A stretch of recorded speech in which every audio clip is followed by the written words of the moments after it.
neno linasema kukiri kuwa Yesu ni Bwana. Kukiri kuwa Yesu ni Bwana. Andiko la ufunguzi ni Warumi sura 10:9.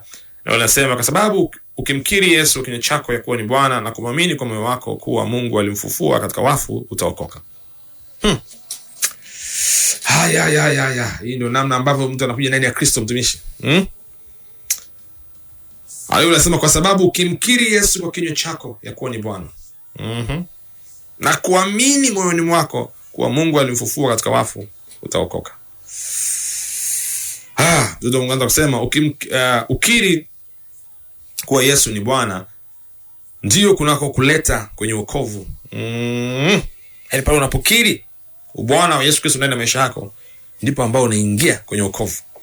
Kuna wale wanaoamini mioyoni mwao kwamba Yesu alikufa na kwamba Mungu alimfufua kutoka kwa wafu, lakini hawajawahi kumkiri kuwa yeye ni Bwana juu ya maisha yao.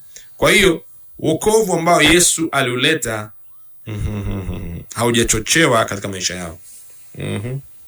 Wanaamini kwamba Bwana Yesu alikuja, aliishi, alikufa, akazikwa, akafufuka.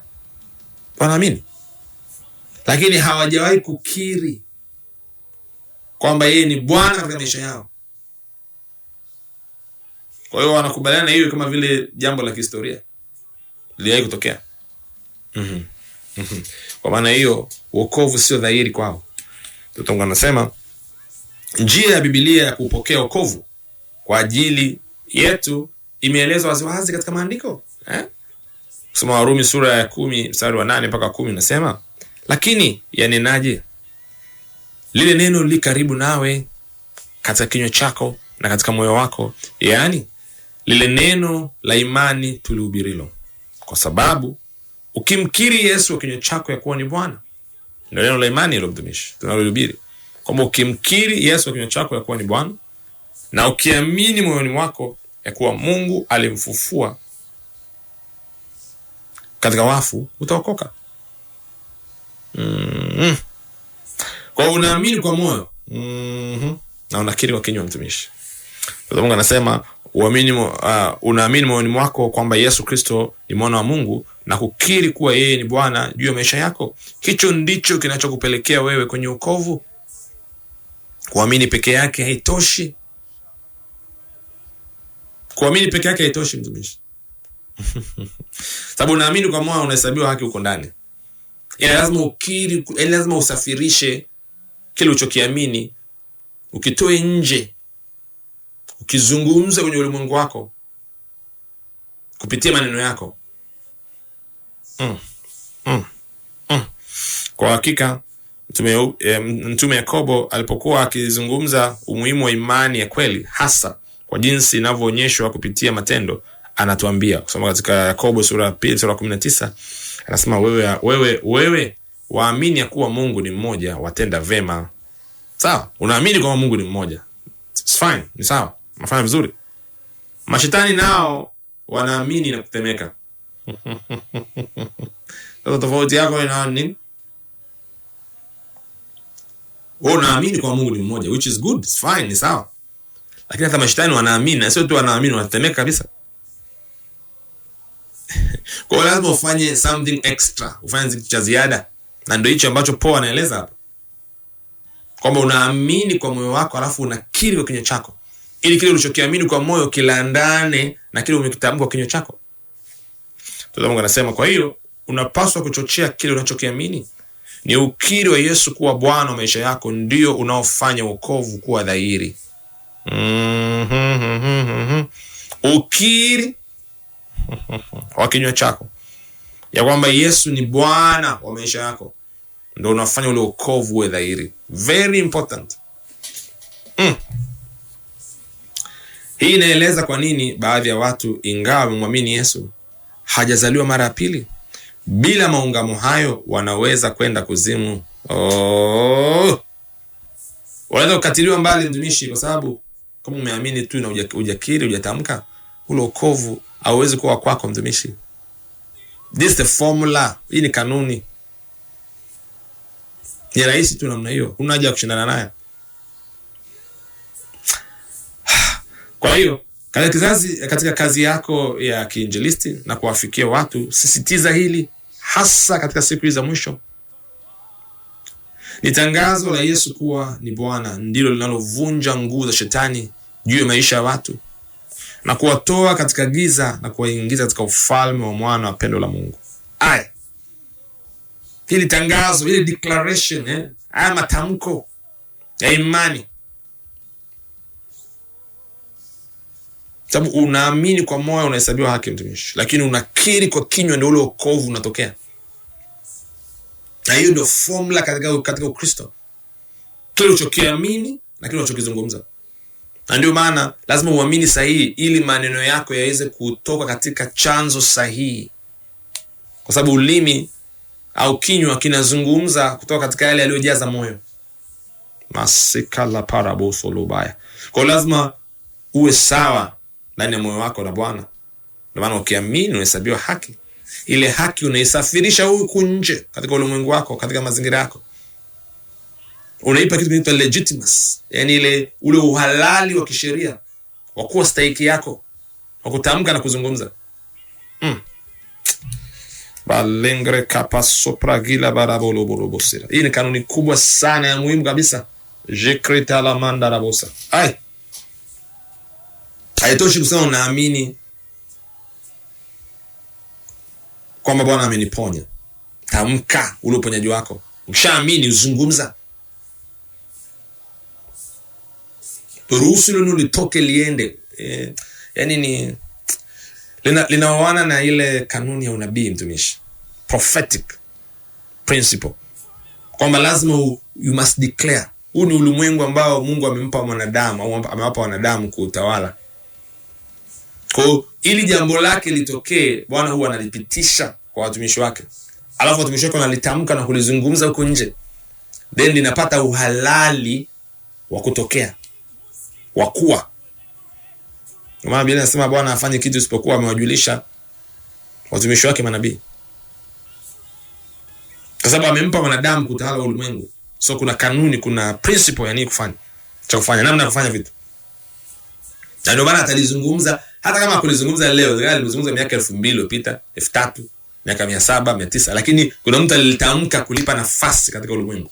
Sake pala baraboloboros.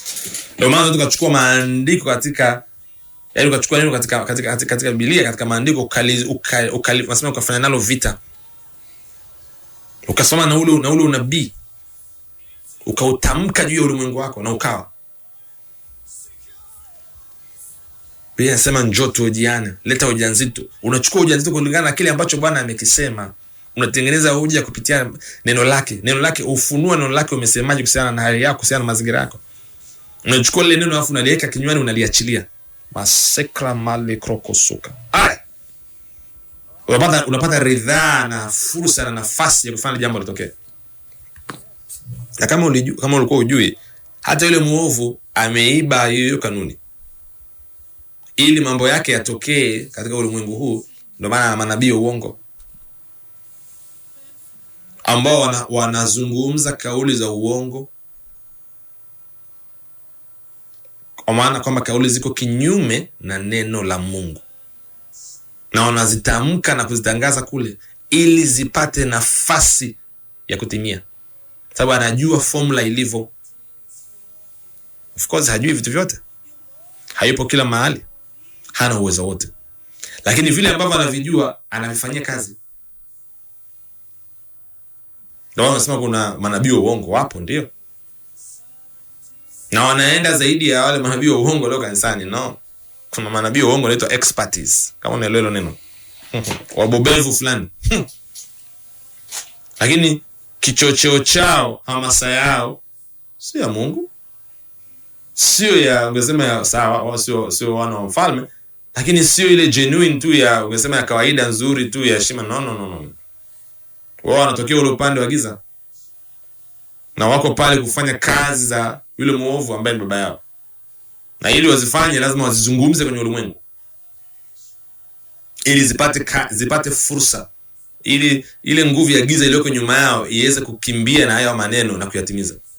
Na ndio maana ni muhimu sana sisi kuomba kwa ajili ya taifa, kwa ajili ya mji, kwa ajili ya kazi ya injili sambaye kwenye eneo. Kusoma katika Biblia, katika Matendo ya Mitume utasoma story, kuna story moja ya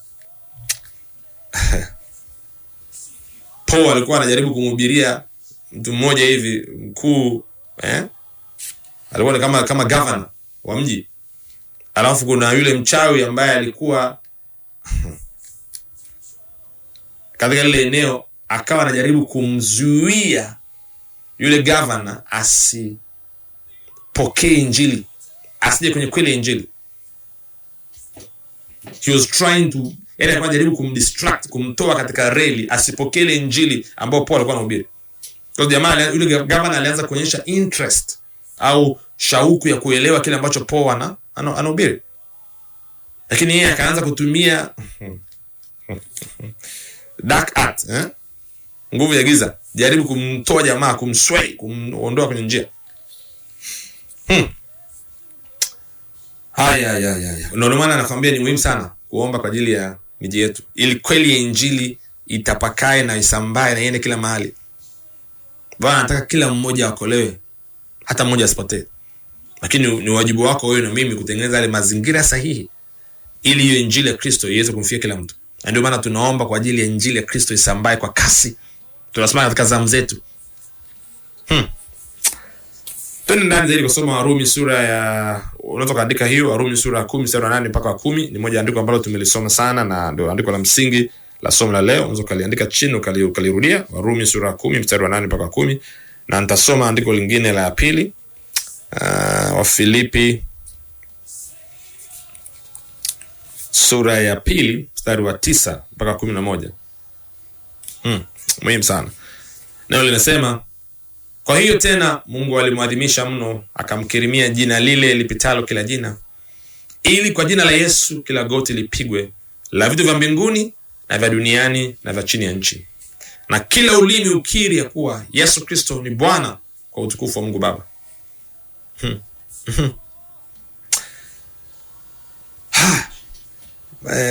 Nataka upate picha mamlaka tulionao ndani ya jina la Yesu. Mamlaka kubwa sana, kubwa mno. Tarudia ile andiko upate picha tunaozungumza kwamba jina la Yesu lina nguvu ya kiasi gani na ukuu wa kiasi gani. Hili sio jina la kubeza, la kulidharau na kuliona la kawaida, no. Yaani lazima ubadilike kwenye namna ambavyo unasema unalizungumza au unalizungumzia, au namna ambavyo unahusiana na ile jina la Yesu. Sura 9 nasema, kwa hiyo tena Mungu alimwadhimisha mno, akamkirimia jina lile lipitalo kila jina. Yaani hivi, jina la Bwana wetu Yesu Kristo ni jina kuu lipitalo kila jina, ili kwa jina la Yesu kila goti mazikla krokosokla kria la vitu vyote vya mbinguni, vya duniani na vya chini ya dunia, na kila ulimi ukiri ya kuwa Yesu Kristo ni Bwana, kwa utukufu wa Mungu Baba. Kwa hiyo kwa jina la Yesu kila kitu mbinguni, duniani, chini ya dunia kina bow, kina sujudu, kinapiga goti, kinasema Yesa, nasema ndio Bwana. Kila kitu, haijalishi kinaonekana au hakionekani, haijalishi ni dhahiri au sio dhahiri. Na ndio maana tukazungumza na magonjwa, tukasema wewe saratani umekufa katika jina la Yesu, na ikawa hivyo. Tukazungumza na upofu, na ule upofu katoka. Tukakemea mapepo akatoka katika jina lake. Masekla kroko sukredika. Ndio maana unaweza ukanyosha mkono juu ya mji, juu ya taifa, juu ya eneo, ukatamka kwamba naachilia nguvu ya Bwana hapa katika jina la Yesu Kristo. Naachilia uponyaji katika ile eneo, uzima, haki. Masepale haratusha. So tunavyoomba mbele za Baba yetu wa mbinguni katika jina la Yesu, elewa kuna mamlaka ya kipekee sana behind this name. Yaani nyuma ile jina ni kuna nguvu kubwa mno. Nataka kasome hiyo Filipi sura ya 2 yote tena mwenyewe.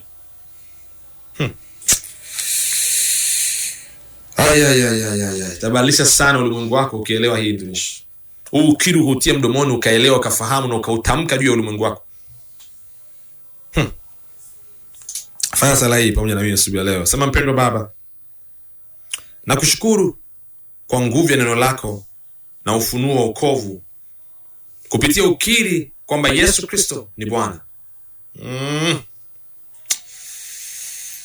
Yesu ni Bwana juu ya maisha yangu, nami niko katika ufalme wake wa utukufu ambako ninatawala katika haki na ushindi milele, katika jina la Yesu, amina. Sakitili mangradika la boruko sokotolo barabaya. Mariga zala barabolo burubus. Mangre vijala mandara bazira. Pale ulipo mtumishi, nimshukuru Bwana kwa kweli hii ambayo unisikia asubuhi leo. Raki sekete flakete le mangradika sapradiga la borubuzira. Hebu liachilie, tumia mamlaka ulionayo. Tamka le jina la Kristo juu ya ulimwengu wako, juu ya familia yako, juu ya wapendwa wako. Wewe ambaye una changamoto katika afya yako asubuhi leo, maseka tilakradika seka la mangrodika. Weka mkono juu ya mwili wako pale ambapo ana changamoto. Tamka uzima, masefra hashele mandara bazira, kutoka katika utosi wa kichwa chako mpaka katika unyayo wa miguu yako. Ninakemea ile saratani ambayo ilikuwa ikikutesa katika tumbo lako la uzazi, katika mlango wa uzazi. Praktishe ketile akrati sakte lakradika sokolo pravika ramasekre mangladika. Na yamuru saratani hiyo imekufa katika jina la Yesu na imetoka ndani yako. Saketa la mangro tasikrati esakraka lekramonda.